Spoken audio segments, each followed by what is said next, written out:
இந்த திருட்டு திமுக ஆட்சியை வச்சுக்கிட்டு ஊரடிச்சு ஒலையில போட்டு இந்த கொள்ளையை அடிச்சதுனாலதான் உங்க கரூர் கம்பெனி ஓனர் ஒருத்தர் எங்க எங்க இருக்காருன்னே தெரியாம ஓடு ஓடு ஓடு ஓடு ஓடு ஓடு ஓடு ஓடு வராம் பாரு வேட்டக்காரன் ஓடினே இருக்கிறாரு. இன்னொருத்தர் ஃபாரின்ல போய் ஒளிஞ்சுக்கிட்டாரு. ஃபாரின் ஸ்டாலின் சார் நினைச்சிட போறீங்க, அவர் இல்ல. எனக்கு எப்பவுமே ஸ்டாலின் சார் மேல ஒரு தனி பாசம் ஒண்ணு உண்டு. அவர் கிடையாது, இவர் வேற. சிங்கப்பூருக்கு செக்கப்புக்கு போனார்ல அவரு. இன்னும் தோண்ட தோண்ட எத்தனை பேர் மாட்ட போறாங்களோ தெரியல. உங்ககிட்ட யாராவது லஞ்சம் ஏதாவது கேட்டாங்கன்னா கொடுக்க முடியாது சொல்லுங்க, நான் இருக்கேன் உங்களோட.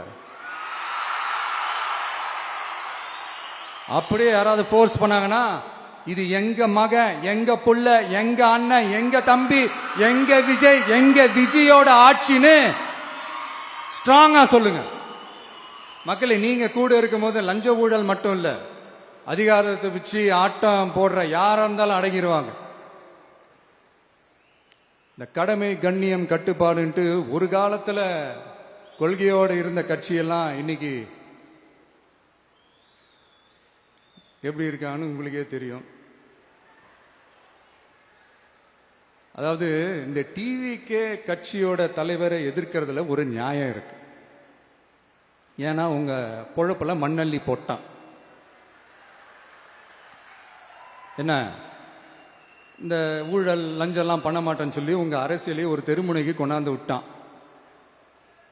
மக்கள் வேற அவனை தான் நம்புறாங்க. சோ இந்த விஜயை எதிர்க்கிறதுல ஒரு அரசியல் நியாயம் இருக்குது, அது புரிஞ்சுக்கலாம். ஆனா இன்னைக்கு இந்த விஜய மக்கள் ஓட்டு போட்டு ஜெயிக்க வச்சு ஒரு தீர்ப்பை கொடுத்து மக்களுக்காக வேலை செய்யறதுக்காக முதலமைச்சரா உட்கார வச்சிருக்கிறாங்க. என்னமோ இன்னமும் நீங்க தான் ஆட்சியில் இருக்கிற மாதிரி. விஜய் கரூருக்கெல்லாம் போக கூடாது, விஜய் இங்க போக கூடாது, அது செய்யக்கூடாது, இது செய்யக்கூடாதுன்னு எனக்கு புரியலையே. ஆட்சியில் இருக்கும் போது தான் இவ்வளவு கட்டுப்பாடெல்லாம் போட்டீங்க, எஸ்ஓபிஸ் எல்லாம் போட்டீங்க, ஸ்டாலின் சார் ஆபரேட்டிங் ப்ரொசீஜர்லாம் போட்டீங்க. இப்பவும் அதே பண்ணிட்டு இருந்தீங்கன்னா என்ன சார் நியாயம்? இல்ல நான் தெரியாம தான் கேட்கறேன். இன்னும் கனவுலயே இருக்கிறீங்களா? முதல்ல முழிச்சு வாங்க, ரியாலிட்டிக்கு வாங்க. உங்க ஆட்சியெல்லாம் வீட்டுக்கு போய் டிவிக்குன்னு ஒரு ஆட்சி வந்து ரொம்ப நாள் ஆச்சு. ஒழுங்கா படி ஒழுங்கா படி என்று சுப்ரீம் கோர்ட் ஓங்கி மண்டேலியே நறுக்கு நறுக்கு நறுக்கு என்று செம்மட்டியாலே அடிச்சும் இந்த திமுக முழிச்சுக்கல அப்படின்னா அப்ப கொஞ்சம் கஷ்டம்தான். வெற்றி தோல்வி எல்லாம் அரசியல சகஜம் சார். அதுக்காகலாம் வெறி பிடிச்சி இந்த பதவி வெறி பிடிச்செல்லாம் அலைய தேவையில்லை. நல்ல விதமாவே சொல்றேன், நியாயமான அரசியல் பண்ணுங்க. ஓ அதுதான் உங்களுக்கு தெரியாதுல்ல.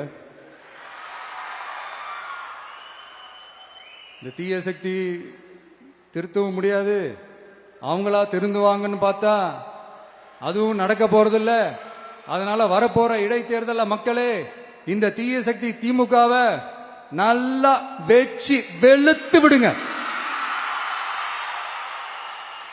கான்பிடண்டா இருங்க மக்களே, நல்லதே நடக்கும், வெற்றி நிச்சயம்.